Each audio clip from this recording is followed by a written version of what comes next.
making sure that you accomplish the gifts that you have been given, all of us. We all have a special treasure inside we have to discover. A very dear friend of mine, Hugh Downs, as you remember, on the Today Show in 2020. One time I was talking to Hugh, we were talking about what we do and how fortunate we are. And he said, you know, you have to just complete your goal. He said, there's a great line, the day I was born, people were smiling and I was crying. And the day I die, people will be crying and I'll be smiling. And accomplishing that goal, and I love that because that's what we're here for, passion and doing something positive with our lives. Coming up next year, speaking about being very positive, smiley face over there. Hi, Joan. You're waiting, and we're waiting for you too. To present the awards now for the book for young people and feature film categories. We've got a very good friend of ours, the wonderful Joan Bauer, who's been with us many years and doing great work. But we have a very unconventional situation tonight because Joan is also a winner this evening for the book for young people category. She is a New York Times best-selling author, a Newbery Honored Medalist, a playwright, screenwriter, and now a 3-time Christopher Award winner. So before she comes up here, I'm going to tell you a little bit about her book, a wonderful book. In fact, it's sitting on my desk, Joan. You sent me a nice copy. It sits there, and I look at it all the time. And also to present her with this award. So this is for ages 10 and up. Soar by Joan Bauer, published by Viking Penguin Young Readers Group. It seems like a cruel twist of fate that a boy who loves baseball can't play the game because of his serious heart condition. But that's the case with 12-year-old Jeremiah Locker. He doesn't indulge in self-pity too long before learning to adjust his dream. Jeremiah becomes a middle school baseball coach in a town disgraced by a steroid scandal. And he reminds everyone that character, compassion, and fair play matter even more than winning.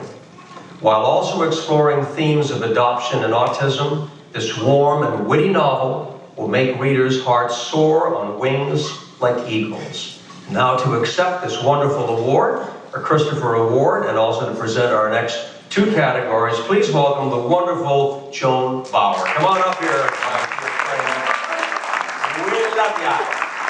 Give me a hug.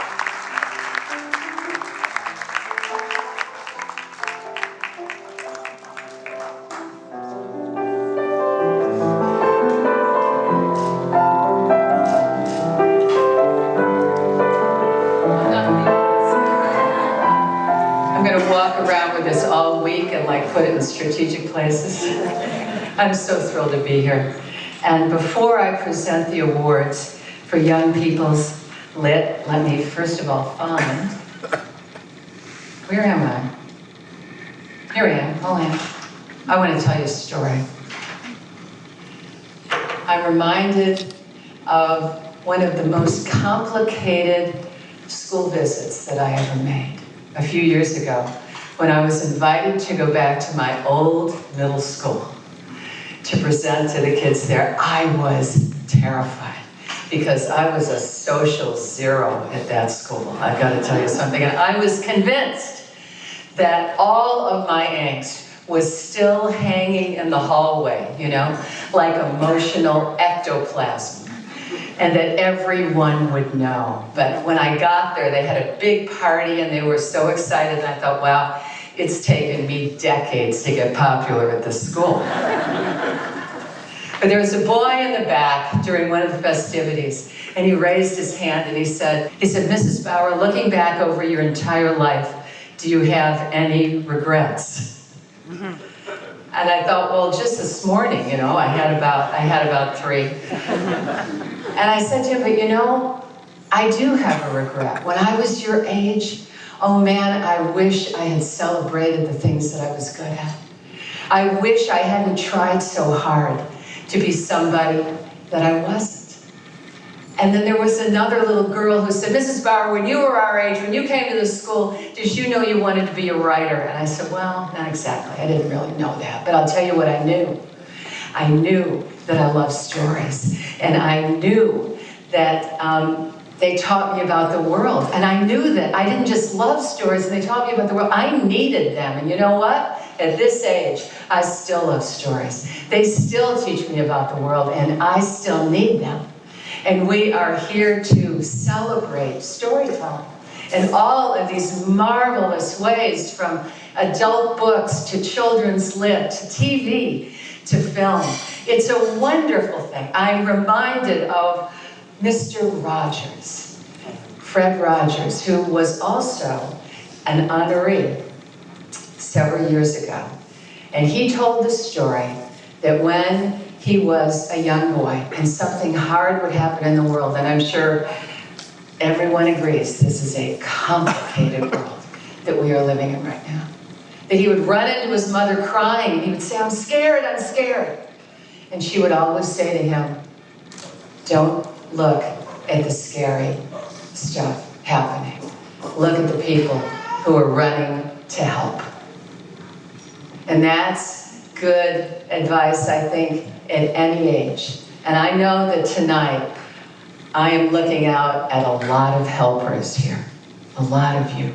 Congratulations on choosing hope over fear, on lighting a candle and not cursing the darkness, on just saying it's harder to write something of substance, but you have stepped out and you have done that. And I honor you tonight. We honor you tonight, so thank you.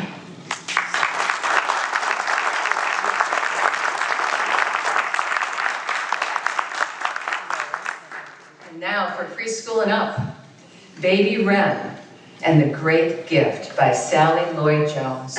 Illustrated by Jen Corrales, published by Zonderkids, HarperCollins, Christian Publishing.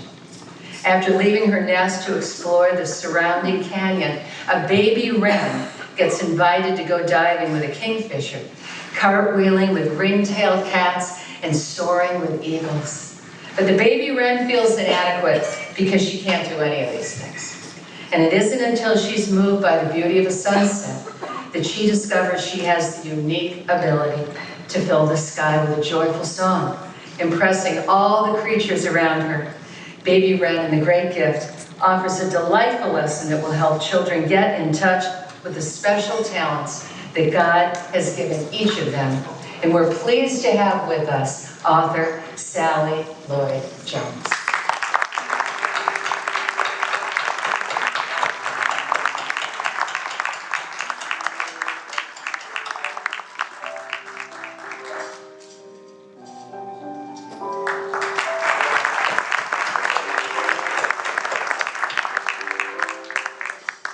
Kindergarten and Up, What Do You Do with a Problem? By Kobe Yamato, illustrated by Mae Bessem, published by Compendium. One day a child finds that he has a problem, and he doesn't want it, so he scowls at it and shoos it away. But the problem doesn't go anywhere. And worry starts consuming the child. The more he avoids the problem, the more he sees it everywhere. Finally, he realizes his worrying has actually made the problem bigger. So he decides to tackle it head-on, and he learns something amazing. His problem held an opportunity to learn, grow, and be brave. Now the child isn't afraid of problems anymore. He knows that they can lead to something good. And by the way, Kobe will be in the back tonight if you have any problems, and he's really a good person to talk to about these things. But we are so pleased tonight to have him here and to give him his award of What Do You Do with a Problem, Kobe Yamato.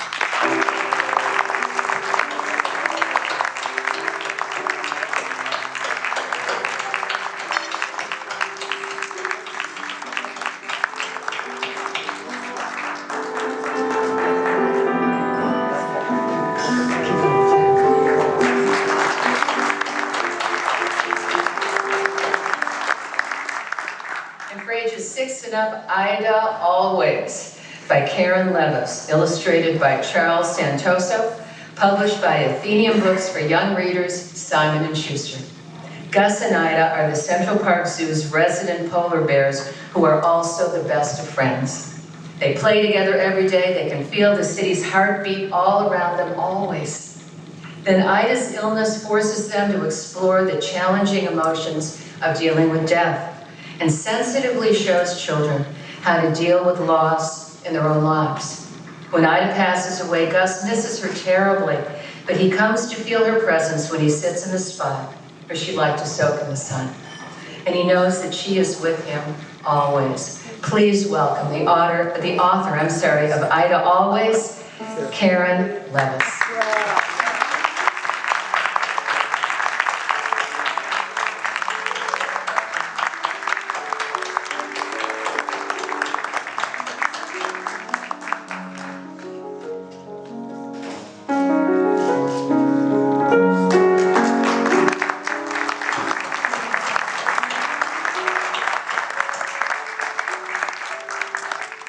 For ages 8 and up, Ada's Violin by Susan Hood, illustrated by Sally Warren Comport, published by Simon & Schuster Books for young readers. 11-year-old Ada Rios loved music, especially the idea of learning to play the violin. But there wasn't much hope of that growing up in a Paraguay slum, whose main business was recycling garbage from the local landfill. The arrival of music teacher Fabio Chavez changed that, though through Ada and the other children, even though they couldn't afford real instruments, Chavez turned to recyclers to build violins, guitars, flutes, and more out of discarded trash. Today, the Recycled Orchestra, as the group is called, has 200 members. It's performed around the world, literally using garbage to create beauty. Please welcome the author of Ada's Violin, Susan Hood, and illustrator Sally Warren.